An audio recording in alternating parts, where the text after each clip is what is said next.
Hello दोस्तों, आज इस लेक्चर में हम लोग पार्ट 53 करेंगे जिसमें है दूर दृष्टि दोष। इसके पहले वाले लेक्चर में निकट दृष्टि दोष पढ़ चुके हैं हम लोग।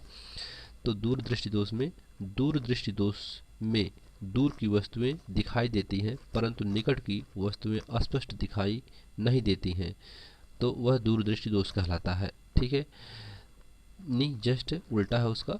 जो निकट दृष्टि दोष है, इस दोष में नेत्र का निकट बिंदु 25 सेंटीमीटर से अधिक दूरी पर होता है। उसे 25 सेंटीमीटर था, इसे 25 सेंटीमीटर से अधिक दूरी पर होता है। ठीक है, इसमें 25 सेंटीमीटर तक 25 सेंटीमीटर तथा इससे निकट की वस्तुएं स्पष्ट दिखाई नहीं देती हैं। 25 सेंटीमीटर और 25 सेंटीमीटर से नज़दीक की वस्तुएं स्पष्ट दिखाई नहीं देती हैं। यहाँ पर वस्तु निकट है, 25 सेंटीमीटर पर है या 25 सेंटीमीटर से पहले रखी जाएगी, तो इसका प्रतिबिंब रेटिना पन्ना बनकर के रेटिना के पीछे बनता है। ठीक है, तो यह जो होता है दूर दृष्टि दोष का दूर दृष्टि हो जाता है। इसका कारण क्या होता है?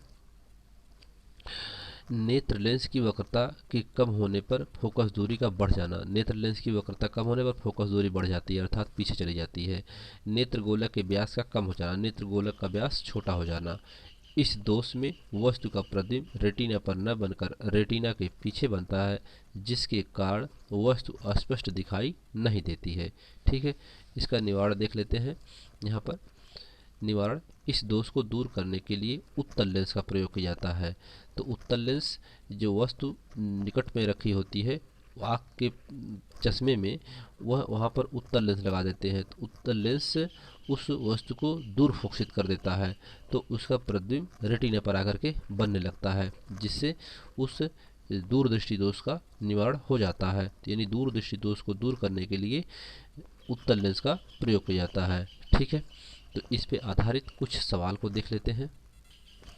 दूर दृष्टि दोष से पीड़ित व्यक्ति कम से कम 45 सेंटीमीटर की दूरी तक देख सकता है। इस व्यक्ति के दृष्टि दोष निवारण हेतु चश्मे में प्रयुक्त लेंस की फोकस दूरी ज्ञात कीजिए। अस्पष्ट दृष्टि की न्यूनतम दूरी 25 सेंटीमीटर है। ठीक है, तो प्रतिबिंब की दूरी दिया हुआ 45 सेंटीमीटर यहाँ पर।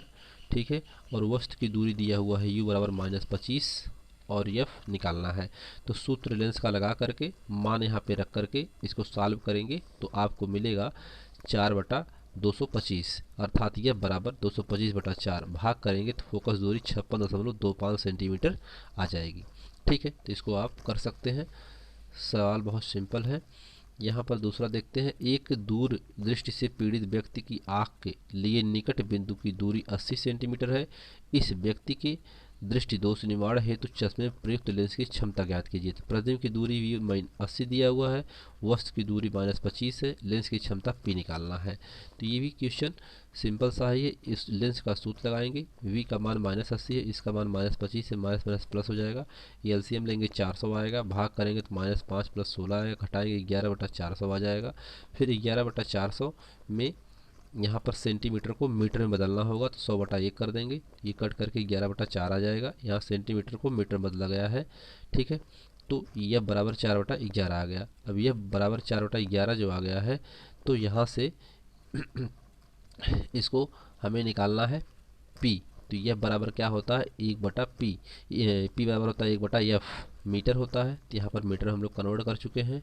4/11, तो 4/11 इसको उल्टा करेंगे 11/4 आ जाएगा। इसका इसे भाग देंगे 2.75 डायोप्टर आ जाएगा, अर्थात लेंस की क्षमता 2.75 डायोप्टर होगी।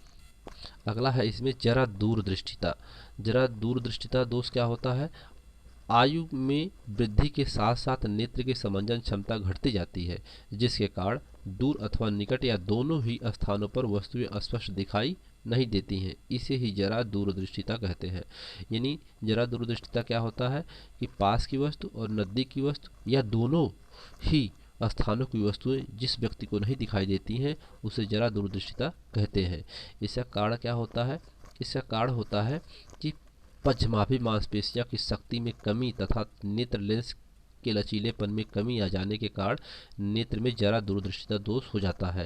यानी पक्षमाभी जो मांसपेशियां होती हैं उसके और नेत्र लेंस का लचीलापन जो होता है ये कम हो जाता है, इसकी शक्तियां कम हो जाती हैं। इसी के कारण ही जरा दूरदृष्टिता दोष उत्पन्न हो जाता है।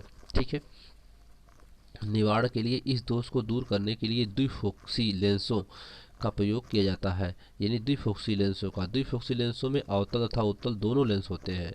चश्मे के ऊपरी भाग में अवतल लेंस होता है जो दूर की वस्तुओं को देखने में सहायता करता है, तथा निचले भाग में उत्तल लेंस होता है जो पास की वस्तुओं को देखने में सहायता करता है। ठीक है, तो इसलिए इसको द्विफोक्सी लेंस बोलते हैं। ठीक है, तो जरा जरा दूरदर्शिता को दूर करने के लिए द्विफोक्सी लेंस का प्रयोग किया जाता है। ठीक है, तो इस लेक्चर में इतना ही। धन्यवाद।